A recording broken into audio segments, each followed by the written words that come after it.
Yeah, I don't have a whole lot to add to that other than, obviously it was really just a long month for us in baseball ops with the draft and the trade deadline. And, our group back in Seattle, Justin Hollander, our baseball ops team, did a phenomenal job in managing a lot of heavy lifting over the course of these last few days, especially. And, really excited for what our, probably under the radar moves that have a chance to really improve the depth of our roster as we head into these next couple of weeks and see what we can do with the final 2 months of this season. So I'll answer any questions you might have.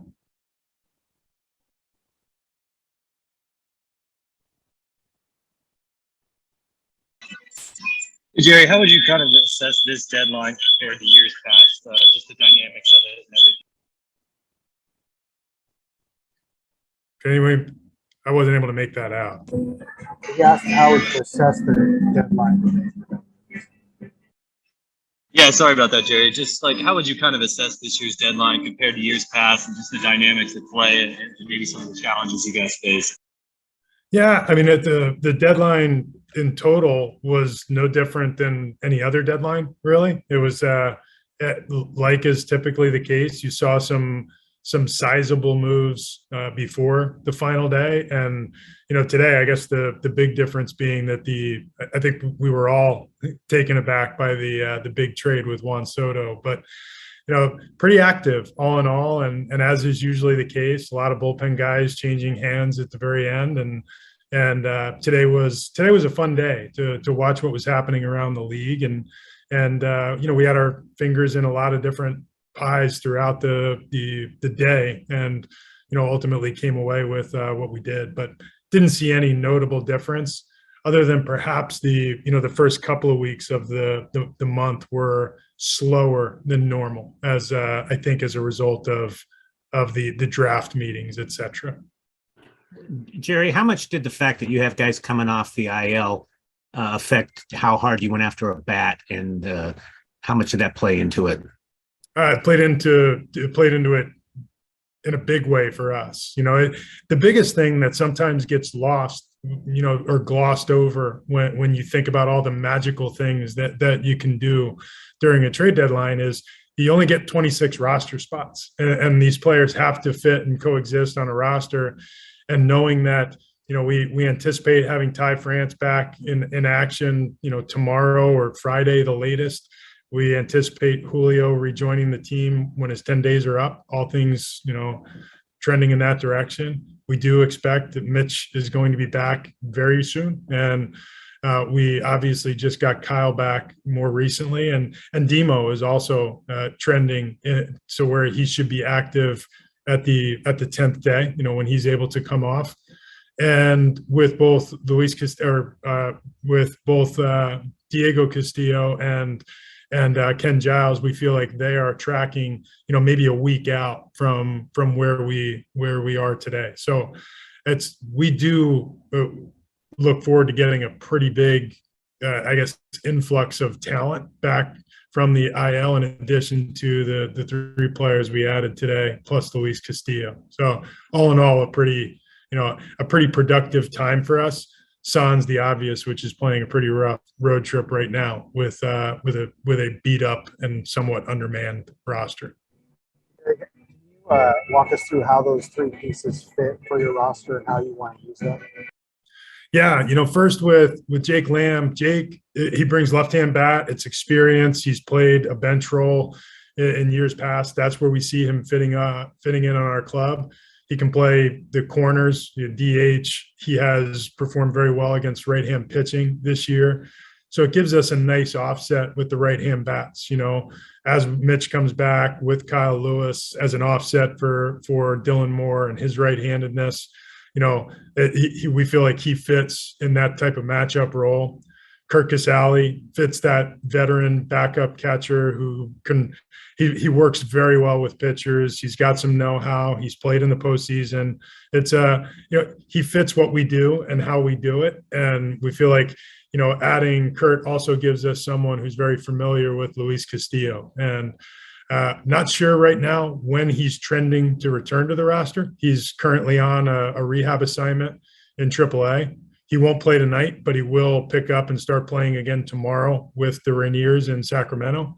So we'll take it day by day and see what the timetable is for his return to the Major League roster.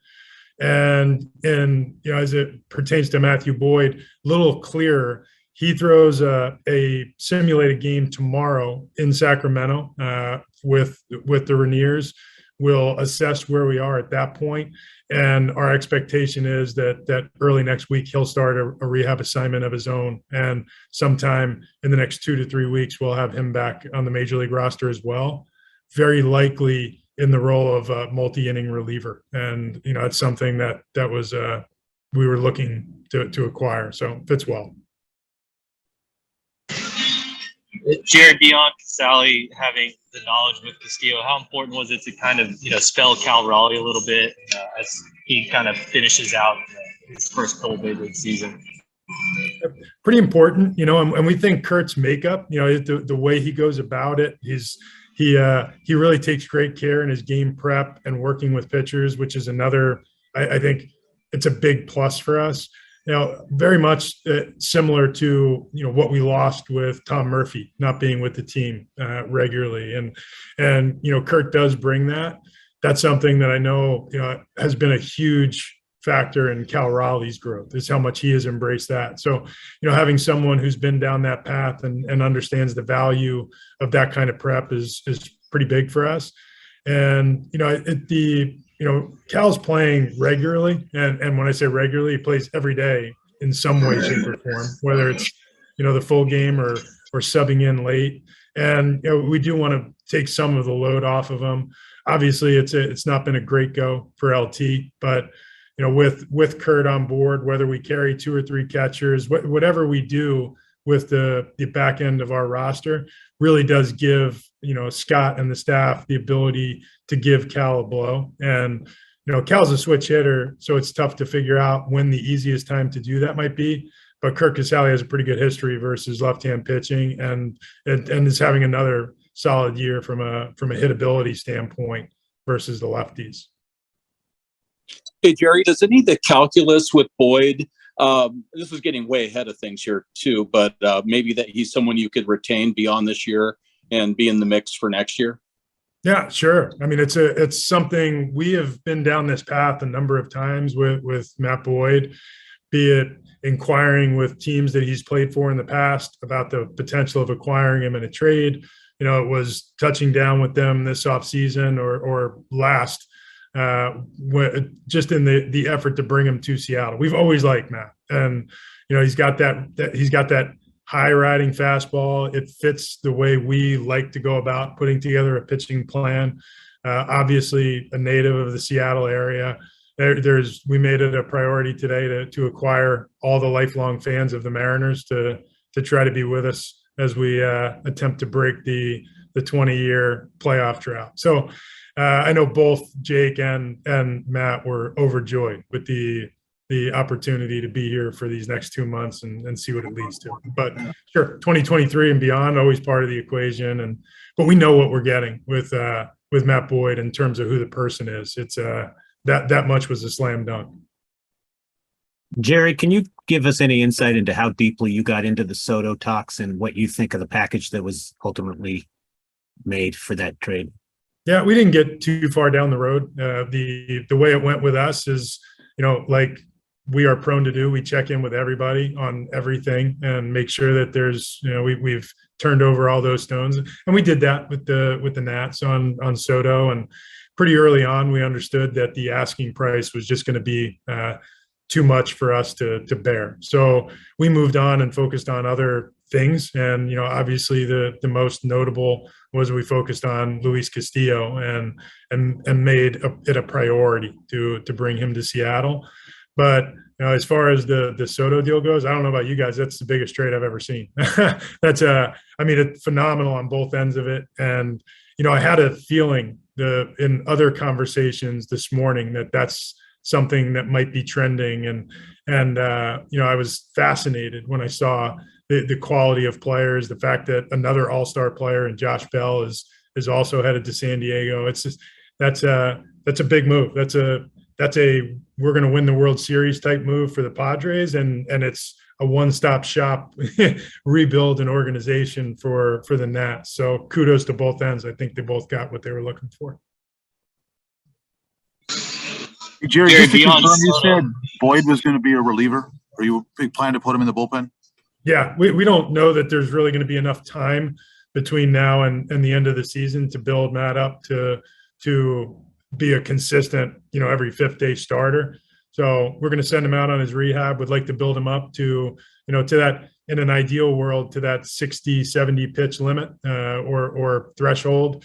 And we'll take it from there. But our expectation would be something in the neighborhood of a, 2-3 inning relief stints.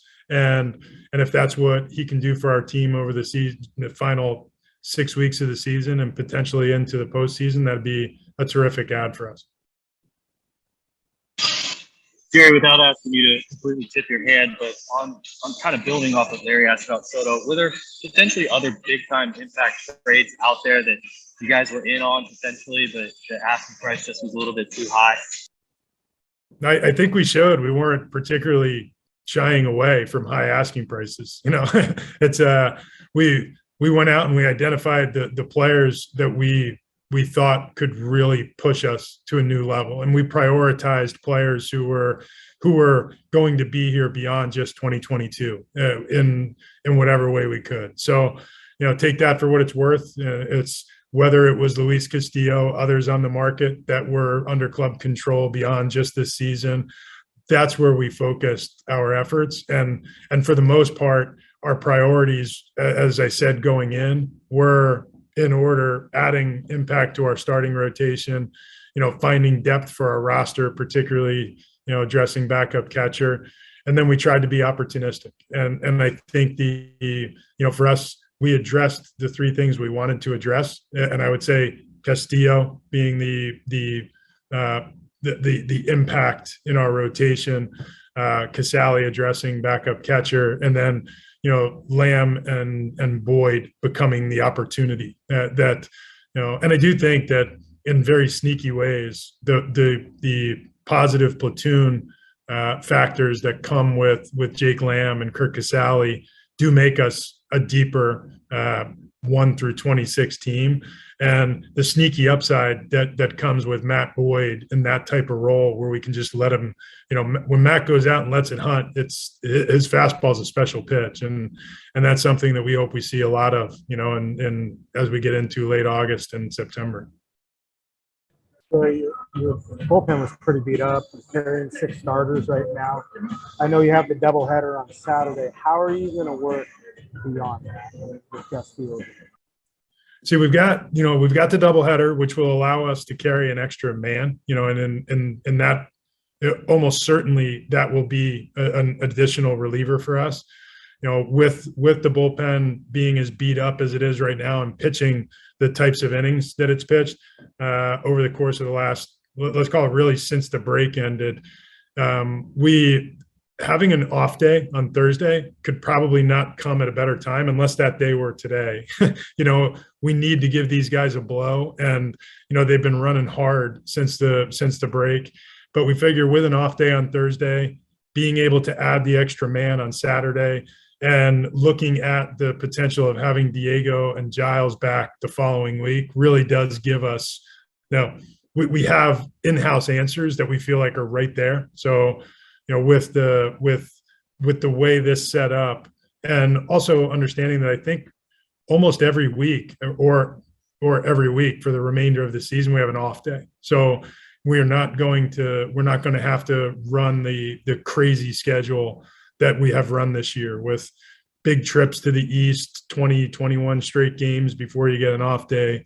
We do have some off days baked in there, and we'll figure out between now and when we get to the end of this stretch where we need 6 starters, we'll figure out how to manage the 13-man pitching staff, because that may or may not include 6 starters.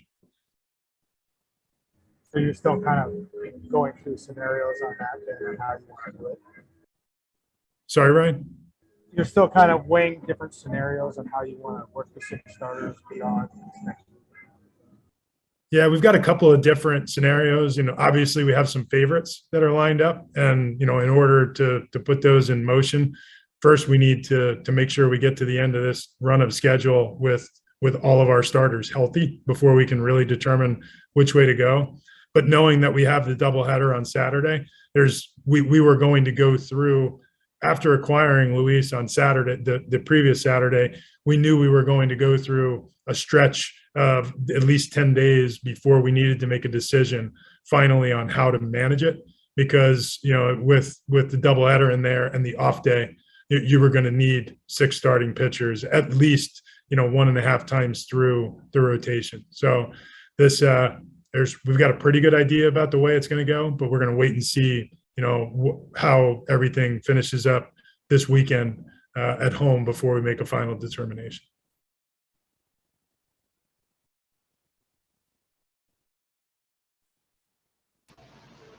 Anything else from Jerry? Jerry, were you surprised at all about some of the prospect returns for some of these moves? I mean, a year ago the asks were pretty crazy. What was your interpretation of what people had to give up to get them? I mean, this was a real seller's market, and we knew that going in, especially at the high end. But even I will say something as simple as, as relievers that are under club control, that we're fetching, higher end prospects, which is very much outside the norm. And I think it's indicative of how many teams, were really trying to make a deep run. I think you saw that with teams that I think are almost certain postseason participants went out and acquired, flexible bullpen pieces that, that's like a gold standard at the deadline when you're, especially with the new 13-man pitcher limit on a major league roster, having optionable relief pitchers it's huge. And to have optionable relievers who are also good, is even bigger. And, with, Matt Festa and Eric Swanson and Matt Brash, and, we feel like we have that. And, frankly, we got drilled with interest in those players, despite the fact that we were, also in the buyer's aisle. So, that was a very, a commodity, a hot commodity at this deadline. And then the impact players, guys like Castillo and Montas and Juan Soto and Josh Bell, and some that switched hands. The returns on those players were notable. I mean, really, favorable returns for the selling club, and that's it. That's what this market was about. There was more quantity than quality, and if you wanted to buy at the high end, you were going to pay. And I think we felt like we were at the time in our evolution that it was time to do that, and we did. And I know there were other teams that did something similar. So really happy with the way it worked out for us. And I think, as I said at the start, we have a more complete, potentially more impactful roster. We have a legitimate top of the rotation starting pitcher. We got the veteran backup catcher we were hoping to achieve, and frankly, he was our target from the very beginning. So we got the guy we wanted, and we were in a position to take advantage of opportunity. And we even missed out on a couple of things in the last half an hour that would have been really interesting should they have come to pass. But that's usually the way trade deadlines end, is, the real fun thing that would have put it over the top doesn't get across the goal line in time. But fun day.